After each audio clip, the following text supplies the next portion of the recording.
da na baya, maza ne ko mata.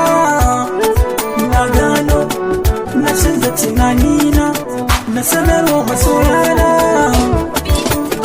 Sai ta kura kowa ya daura da basa, kai ma idan ka ji mai kare ka turke sa, ka sanya saraka ko sasari ka kulle sa, domin idan ta fito kan uwa da wabi ne.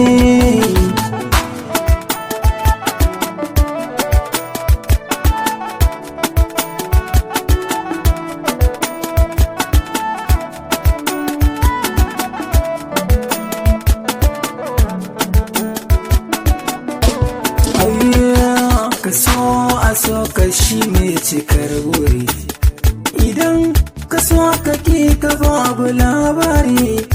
Na yi fama a so ya zan cike buri, ashe in masoyin ka za ya saka cikin damuwa.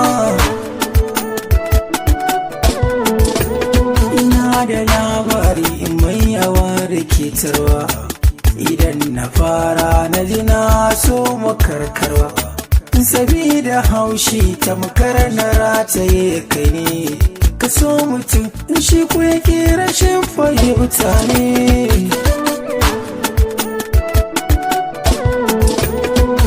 Kamar da wasa na fara santa, naji santa ya shiga rai ya kama kurwata. Babu yanda zan yi santa ya zama farin lani, ya zama wajibi kamar zane rubutun dutse ne.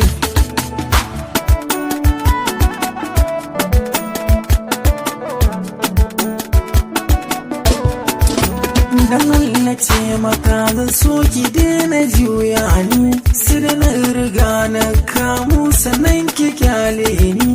Ni ba na neman sauki a san ki koya ni, muna riga na sa rai isan ki wajibi ne. Kuma na riga da nisa ban jinkirin kowa, an ce in kyale ta in bar ta ba na iyawa. Gani nake in na bar ta wazan sauyawa, da za ta maye gurbin ta ba ku gane ba.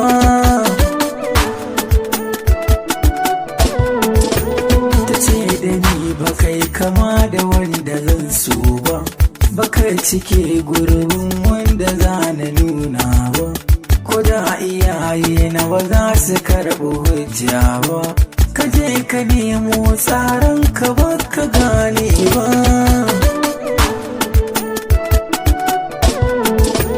Ina da sana'a ba mara sana'a ne ba, da hankali na ba mara hankali ne ba, da tanadi na ba mara tanadi ne ba.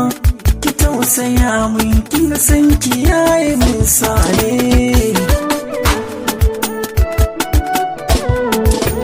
Ki taimaka mun kina san ki yayi mun zane. Zara saraina ki ɗau zancen ga hujja ne, kar ki toshe kunne kiyo tunanin ruba ne. Zara ta yi kai na san ki ne ya afkani.